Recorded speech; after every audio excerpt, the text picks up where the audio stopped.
I'm going to California where they sleep out every night. Going to California where they sleep out every night. I'm leaving you, mama, cause you ain't been treating me right. I'm a direct descendant of Richard Pace, who landed in Virginia in 1610. My name is Nathaniel Pace. Richard Pace had a plantation over near Surrey called Pace's Pane. There's a highway sign there to this day showing this. My ancestors moved south and west, and other parts of the Pace clan moved west. I have a friend in California, Dr. Denny Pace. And I was in World War II, I was a Marine Raider, and we had 4 Paces in the Raider battalions, one from Missouri, one from Indiana, one from California, and myself. I was born in Mississippi in 1925 on April the 1st. Now, when I was 17 years old and footloose and fancy free, I didn't like the farm any longer. I joined the Marine Corps, and my 18th birthday was a pleasure. I had that in New Zealand, which is really a small paradise. My worst memories of the war was my 20th birthday, the day we landed on Okinawa, the bloodiest campaign of the Pacific, although I had been through 3 campaigns before that. The tail end of Guadalcanal, which only I was subject to some bombing, no close fighting. I was too late for that. But from Guadalcanal, I went to Bougainville. And from Bougainville back to Guadalcanal. I tell my wife sometime that when I was in the islands in the Pacific, that going home meant to going to Bougainville. To Guadalcanal.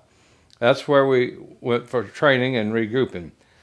I joined the Raider Battalion on Guadalcanal, the 2nd Raiders, Carlson's Raiders, and fought Bougainville, a little island of Emaru, and all of Guam, and all of Okinawa, and then into the invasion in Japan. The Raider battalions were famous. There was 4 of them. I was in the 2nd and 4th. The 2nd Raider Battalion was formed and run by Colonel Carlson, who came up with the term gung-ho. And that's known all over the world now, meaning work together. It's a Chinese thing. He was very familiar with Mao Zedong. He traveled with his army for a while and studied him at the direction of President Roosevelt. Roosevelt had a good State Department to bring him information, but he wanted the truthful, factual information, and I understand that Carlson was sent to do that in China. He had great respect from his men, and he was known for being a good military leader. Bougainville was my first campaign with the Raiders, and it was very scary.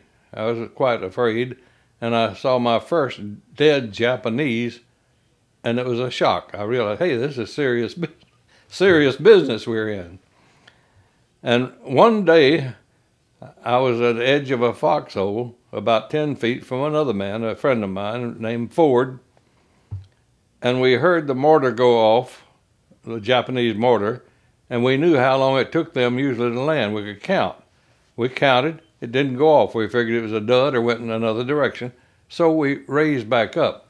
Well, what it was a bigger mortar that we weren't used to, fired from further back. And just as we raised up, the mortar caught Ford right in the middle, and he was just disintegrated all over the landscape and all over me. I couldn't eat fresh meat for a long time after that. The smell of human flesh was all over me. That was my first and worst incident in World War II. Well, I stayed with the Marines until the war was over. I was on Guam when the bomb was dropped. Instead of going back to Guadalcanal, we went back to Guam after Okinawa. And the bomb was dropped, surrender, and we went to Japan. It was weary, Very nice little place we went to. It hadn't been bombed, but most of Japan, the area I saw, was flattened, bombed. Between Yokosuka and Tokyo was bombed. I went to a rodeo put on in Tokyo one day by the U.S. Army, and a guy was riding the Emperor's white horse. That's how much we had them defeated. Now, many of us had automobiles in Japan. That is, we stole automobiles. You steal one wherever you found it and took it on base, and drove it until somebody stole it from you or took it away from you. And most of the war was between campaigns and boredom and training, and just 4 years wasted, you might say. There's not that much campaigning in any war.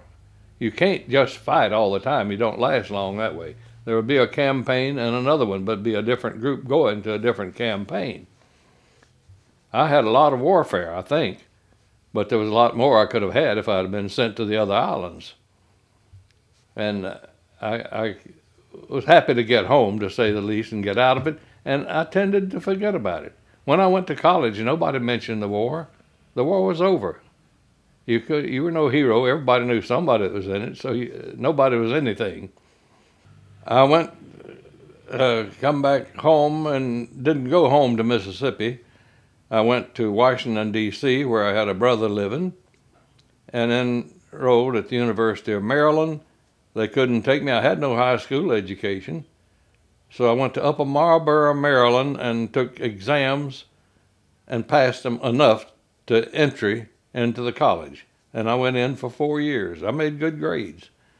As no background, I still made pretty good grades and was recommended to law school. I didn't go to law school then. I went later in Atlanta after I was working. But college was fairly easy for me. I had to study, but I made it pretty good. And took public speaking. And when I graduated, I went to Florida and took lecture tours through Ross Island's Reptile Institute, where I wrestled alligators, milked rattlesnakes, and told people about the snakes and reptiles of the world. A lot of fun, and I was a good speaker, but I learned more speaking there than I learned in college. You got to know what you're talking about when you're milking a rattlesnake and telling people about it. After college, I really didn't know what I was going to do. Of course, I lived around Washington, D.C., and government jobs was a thing that a lot of people looked for when they finished school. So I took exams in Baltimore, Maryland, for the U.S. Border Patrol.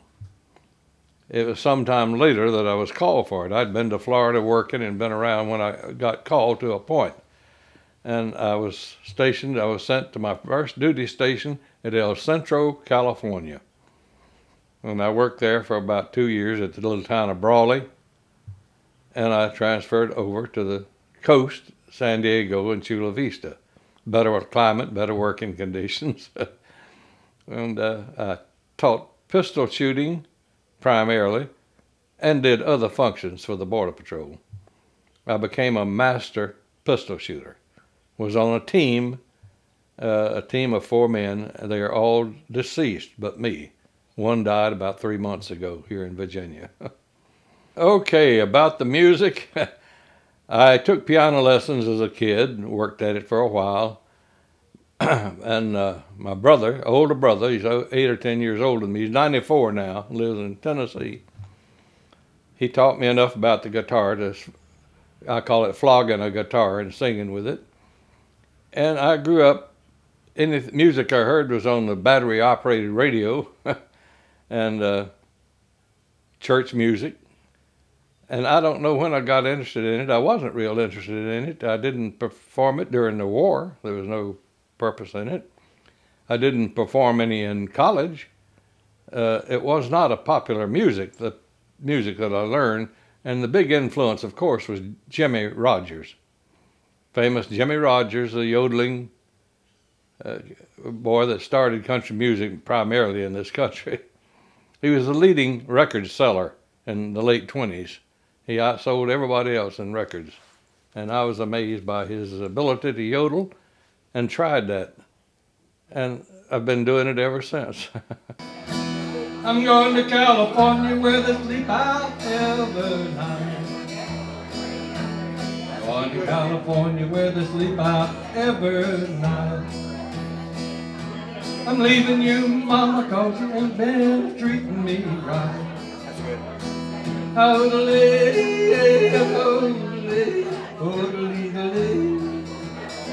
Oh, amazing grace, how sweet the smoke as it swirls round inside of me.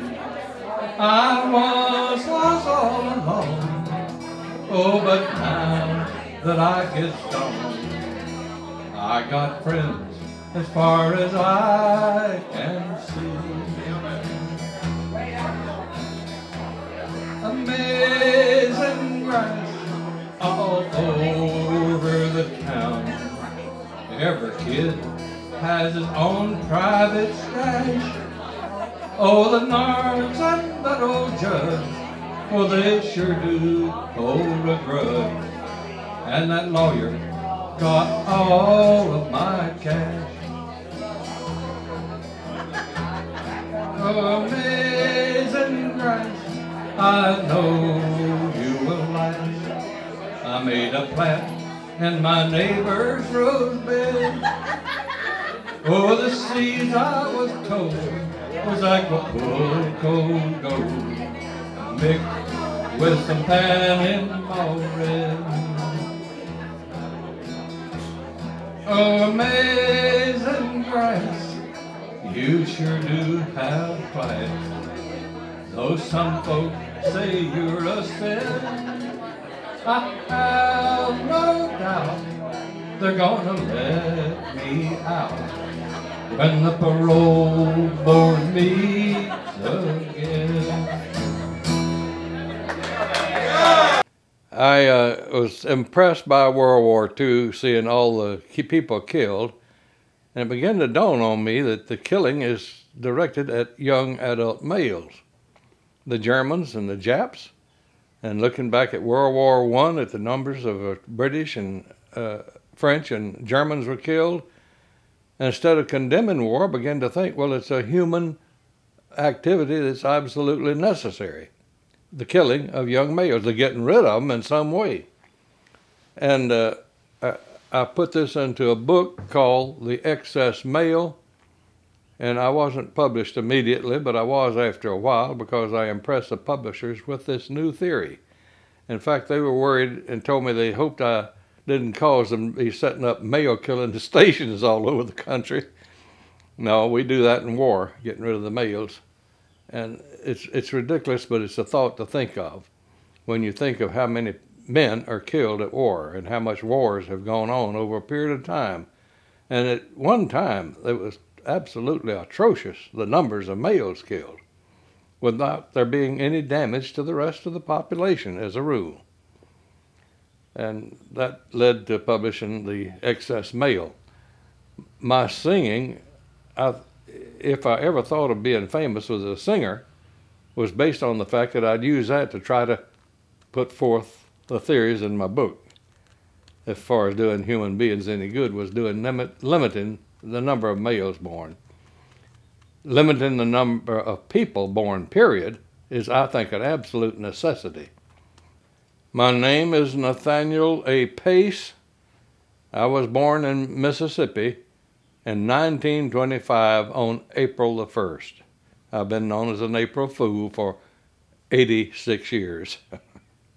And I met my wife while I was still in college, and I worked at Sears and Roebuck for a while, and she was a supervisor there. At age 21, she was a supervisor over a large group of people. She was that intelligent.